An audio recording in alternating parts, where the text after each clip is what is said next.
How can we provide food to a large number of people in our India? यही सवाल ने सामिया ने मुझे बोर्डिंग बाग में पूछा था और उससे जानना था कि इसे किस तरह से ये विशाल जो देश है हमारा भारत देश जो है उसके पूरे जगहों में भोजन की आपूर्ति हो पाती है। यही सवाल उसने पूछा था। तो डोंट वरी सौम्या बेटा, मैं आज के आप ही के लिए वीडियो है। आपके सवालों का आंसर यहाँ पे दिया जाएगा। और तो hello dear and dearest student, adorable and good student, पूरे देश के प्यारे और पापा के दुलारों, आज हम बात करने वाले हैं चैप्टर 1 की, जो क्या है क्लास 8 की है, सॉरी। और ये हम जानेंगे, इसके पहले इंट्रो करवाएंगे हम चैप्टर से, उसके बाद हम लोग जानेंगे इसके टॉपिक को। जो पहला टॉपिक है हमारे पास एग्रीकल्चर प्रैक्टिस के बारे में, ठीक है।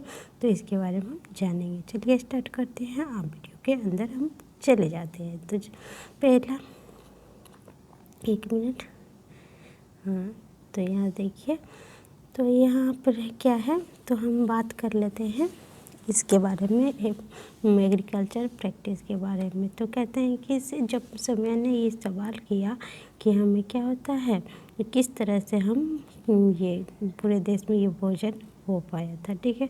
आई होप सो आपकी इससे पहले कि मैं वीडियो के आगे पढ़ाना स्टार्ट कर दूं, आपने अपना पेन पेपर आगे कर लिया होगा, क्योंकि ये एक अच्छी आदत है। जब आप इसे लेके रखते हैं तो आपको क्या होता है, कोई भी चीज़ मिस नहीं होता और आप क्या कर लेते हैं, वो उस चीज़ को नोट डाउन कर लेते हैं, आगे के लिए काम आते हैं। तो हुआ कि अब सौम्या को ऐसा सवाल आया क्यों, हुआ यूँ था कि अभी रामनवमी गई है और उसे जाना पड़ा था अपनी दादी के घर, जो कि गांव में पड़ता है। उसके पापा बैंक में शहर में नौकरी करते हैं।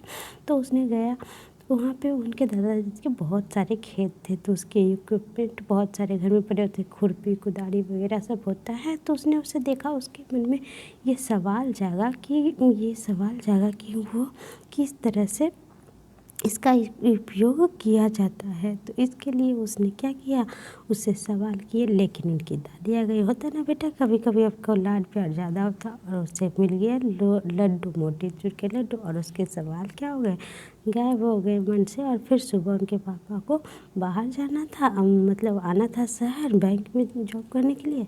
तो वो क्या कि आते वक्त तो उसने देखा बहुत सारे खेतों को लहरा रहे थे, लेकिन उसके मन में वो सवाल रह ही गए, उसने किसी से पूछ नहीं पाया, और इसीलिए सुबह मुझसे उसने सवाल पूछा। तो चलिए सौम्या बेटा, आज इस वीडियो को देखिए, आपको जानकारी मिल जाएगा। जैसे कि हम जानते हैं कि क्या होता है एनिमल, क्या होता है। सबसे पहले हम ये जान लेते हैं कि जितने भी एनिमल हैं, इंक्लूडेड मैन, ह्यूमन बीइंग, जो भी हैं, जितने भी एनिमल हैं, वो क्या करते हैं, अपने भोजन के लिए क्या होते हैं, डिपेंड करते हैं प्लांट पे डिपेंड करते हैं। क्यों? क्योंकि प्लांट ही एक ऐसा है जो फोटोसिंथेसिस करते हैं, और फोटोसिंथेसिस के बाद अपना फूड बना पाते हैं, संश्लेषित कर लेते हैं। हम लोग अपने शरीर में भोजन नहीं बना सकते, ये तो आपको पता होगा, जिसके कारण हम क्या करते हैं, प्लांट पे डिपेंड हो जाते हैं। तो इसके लिए अब बात पूछी गई थी कि इसे पूरे देश में कैसे होते हैं। तो इसके लिए क्या होता है, रेगुलर प्रोडक्शन किया जाता है हमारे देश में। जो विभिन्न जगहों में किसान हैं, वो रेगुलर प्रोडक्शन करते हैं, उसके प्रॉपर क्या हो जाते हैं, प्रॉपर मैनेजमेंट किया जाता है, और उसके बाद देन उसे डिस्ट्रीब्यूट किया जाता है पूरे कंट्री में, कि जहाँ पर जो चीज़ें नहीं होती हैं उसे डिस्ट्रीब्यूट किया जाता है, ताकि उससे पर्याप्त मात्रा में भोजन मिल सके। इस तरीके से हमारे पूरे विशाल देश को भोजन की आपूर्ति की जाती है। सौम्या बेटा, आपके सवालों का आंसर मिल गया है। तो अब चलते हैं, हम क्या करते हैं, फर्स्ट जो आपका टॉपिक है एग्रीकल्चर प्रैक्टिस के बारे में। तो पहले हम इसके बारे में जाते हैं, ईयरली मैन। आप सुने होंगे ईयरली मैन कौन था। तो ईयरली मैन क्या था, वो उसके पास घर नहीं होते थे।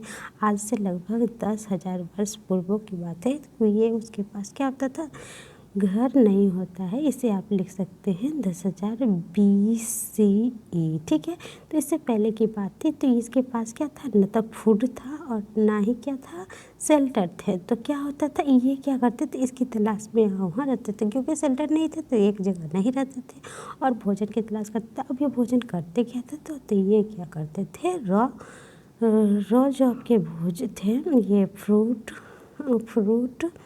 और क्या थे, वेजिटेबल वगैरह करते थे। कभी कभी नहीं, और क्या करते थे, एनिमल का शिकार भी करते थे, मल का शिकार भी करते थे, जिसके कारण ये अपना भोजन कर पाते थे।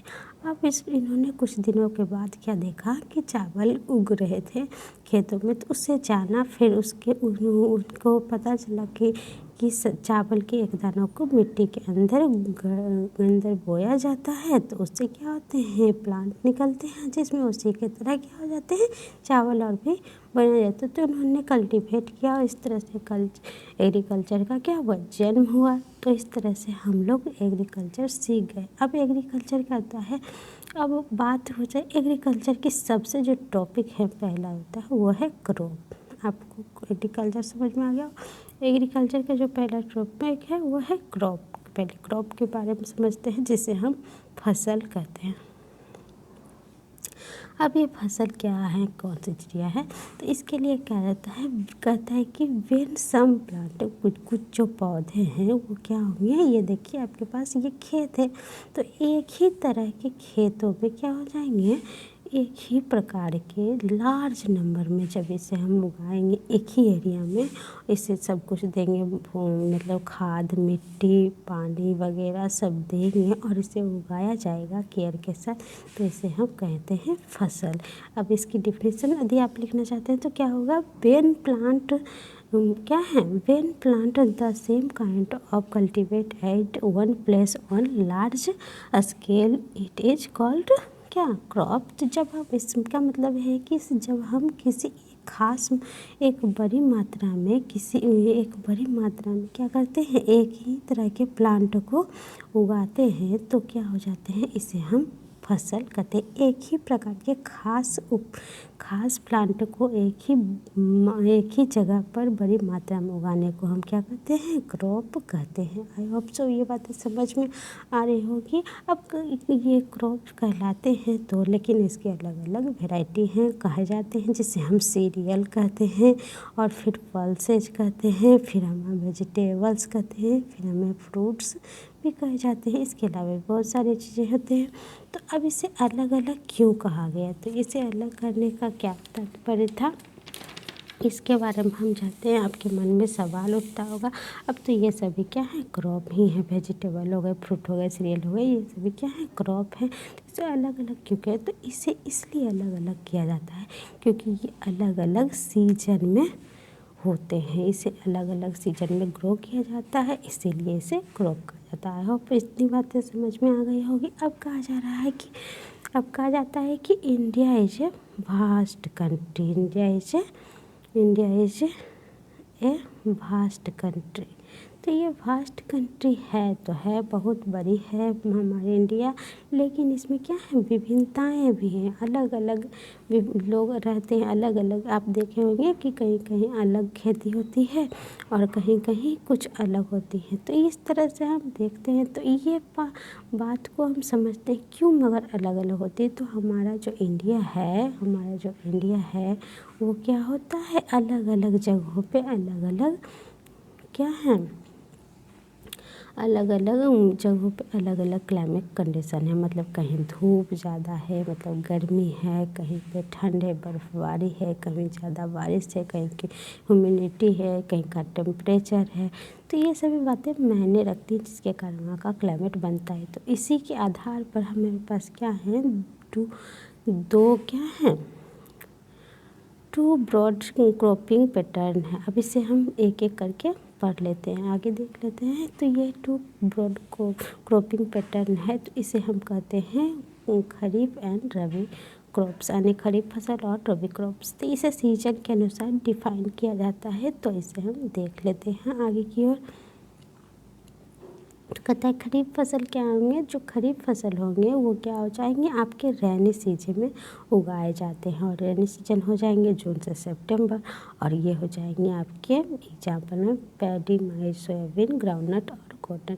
ये सभी हैं जो कि यानी कि जो उगाए जाते हैं कब, उस रैनी सीजन में, बरसात के दिनों में, उसे हम क्या कहेंगे, खरीफ फसल कहेंगे। इसके एग्जाम्पल इसे आप नोट कर सकते हैं। आगे की देख लेते हैं। हमारे पास था रबी फसल, तो ये हो जाता है रबी क्रॉप्स क्या होंगे, ये हमेशा क्या होंगे, विंटर सीजन में होंगे। तो विंटर सीजन में क्या हो जाएंगे, ये ठंड के दिनों में आएंगे। ठंड के दिनों अक्टूबर से मार्च चलती हैं। और ये हमारे पास बीट, ग्राम, पेन लिखा गया है, सॉरी, हाँ पी होगा, ठीक है। मस्टर्ड वगैरह और लेंटिल्स उगाए जाते हैं, ठीक है गाइस। इसी के अलावा हमारे पास क्या है, कुछ सब्जियां जो हैं, कुछ सब्जियां और फल वगैरह, दालें वगैरह जो, वो क्या हो जाती हैं, समर सीजन में उगाए जाते हैं। तो इस तरह से हमने आज पढ़ा खरीफ फसल, रबी फसल और किस तरह से एग्रीकल्चर का हुआ, क्रॉप को जाना। तो आज हमने बहुत कुछ सीखा। आगे की वीडियो में, आगे के टॉपिक में हम करेंगे